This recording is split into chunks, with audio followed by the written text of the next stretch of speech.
네. 뭔가 그 큰 거사를 하는 줄로 아셨습니까? 예, 제가 질문을 이해 못했습니다. 12월 3일 국회 진입할 때 뭔가 진심을 가지고 참여를 했겠죠? 큰 뜻을 가지고 어떤 큰 일을 한다, 거사를 벌린다, 그런 결심 없이는 그렇게 군 병력을 국회 들어가라고 지휘할 수가 없지 않겠습니까? 지금은 마음이 어떨지 모르지만 당시에는 그런 뜻이 있었겠죠. 저희는 최종 상태 목표를 해서 어떻게 하라고 지시하신 것이 아니고 정말 경황 없이 갔는데 국회 간 것이 외곽 시설을 확보하고 경계하라는 임무만 부여받고 갔기 때문에 그 이후 상황을 어떻게 할 것인지는 구체적으로 인식하지 못했습니다. 이보세요. 아까 그 사실대로 얘기하시겠다고 했잖아요. 예, 예. 대한민국 국회가 열려 회의 중인데 어떤 곳입니까? 국회 경계를 강화하라 그러면 국회가 아까 얘기한 것처럼 테러로 무슨 접수가 됐다든지 비상 상황이 발생했다든지 그건 느낌이 아니었습니다. 있을 거 아니겠습니까? 예, 그건 아니었습니다. 아닌 상태에서 시민들이 에워싸고 있고 한데 어떻게 헬기로 바로 들어오고 하는 것이 아까 얘기했죠? 예. 헬기가 선회하고 있으니까 답답해했다고. 네. 그럼 그런 상황에 대한 판단을 할 거 아닙니까? 그렇습니다. 네. 그러면 이게 뭔가 큰 거사를 하고 있다. 그런 마음 없이는 들어오지 못하죠.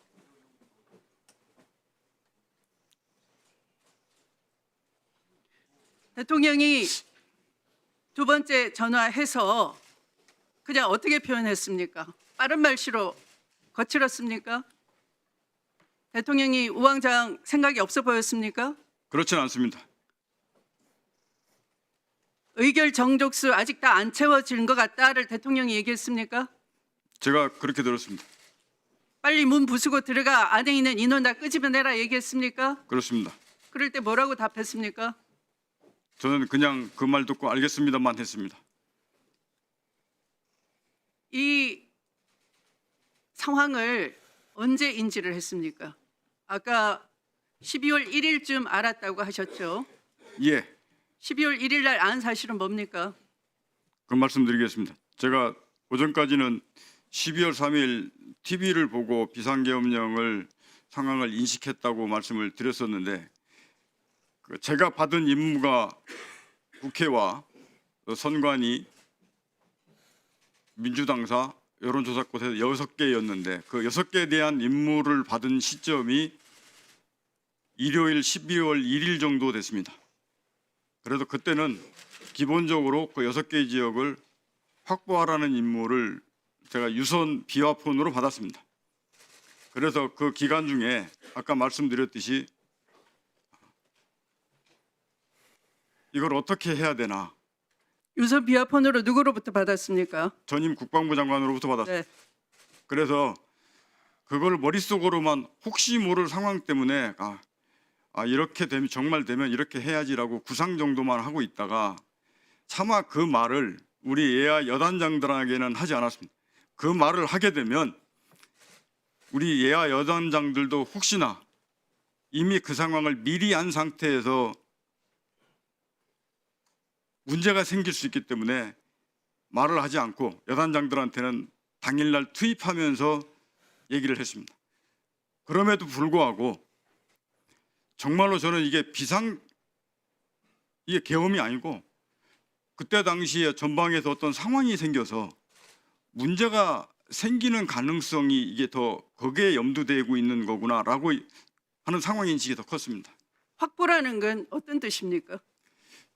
그 외곽 건물이 있으면 그 건물 주변에 출입구 이런 것들을 병력으로 딱 확보를 해서 그 건물 자체에 인원이 들어가거나 나오거나 하지 못하도록 된 상태를 유지하는 겁니다. 국회 선관위 민주당사 여론조사꽃 나머지 두 군데는 어디입니까? 국회, 선관위 셋, 민주당사, 여론조사꽃 이렇게 6군데였습니다. 선관위 셋. 예. 시민 예, 거기가 선관임이라고 네. 제가 이해하고 있습니다. 네, 추미애 의원님 추가 질의를 좀 해주시고요. 그 박사령관님 혹시 놓칠 것 같아서 이게 굉장히 중요한 부분이에요. 그래서 예, 잠깐 더 묻겠는데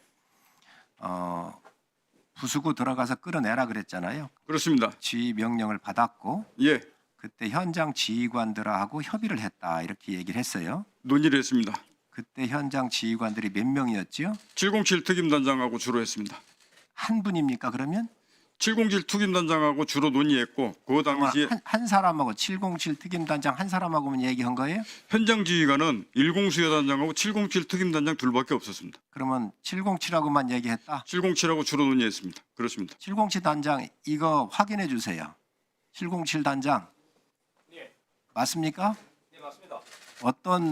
그러면 박사령관이 어떤 지시를 내렸습니까?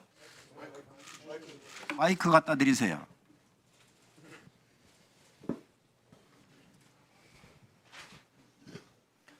예, 저한테는 150명 넘으면 안 된다. 들어갈 수 있겠느냐 이런 식으로만 이야기했습니다. 저는 이게 전 국방부 장관이 지시한 걸로 인식을 하고 현 상황을 그대로 말씀드렸습니다. 지금 그런 무리가 있습니다. 더 이상 무리수 두시는 거는 위험합니다. 이렇게 이야기했고 사령관은 알겠다. 그럼 하지 마라. 이렇게 얘기했습니다. 그러면 그때 그 상황을 이야기한 건 전화상입니까? 아니면 대면이었습니까? 잘 못 들었습니다. 제가 그 지시를 받은 거는 전화 지시를 박사령관이 지시를 상의를 했다 그랬잖아요. 그럼 그때 상의한 방법은 전화상이었어요? 전화입니다. 대면이었어요? 전화. 예, 그러면 707 단장은 그때 위치가 어디였지요? 저는 그 전에 이미 창문으로 들어와서 1층 현관에서 한번 그 진입을 시도하다가 이제 소화기를 이렇게 막고 후퇴를 하고 그쯤 되는 시간이었습니다. 그러면 박사령관 위치는 어디였어요? 저는 그 특수사령부 그 전투 통제실에 있었습니다. 네, 알겠습니다. 앉으셔도 좋고요.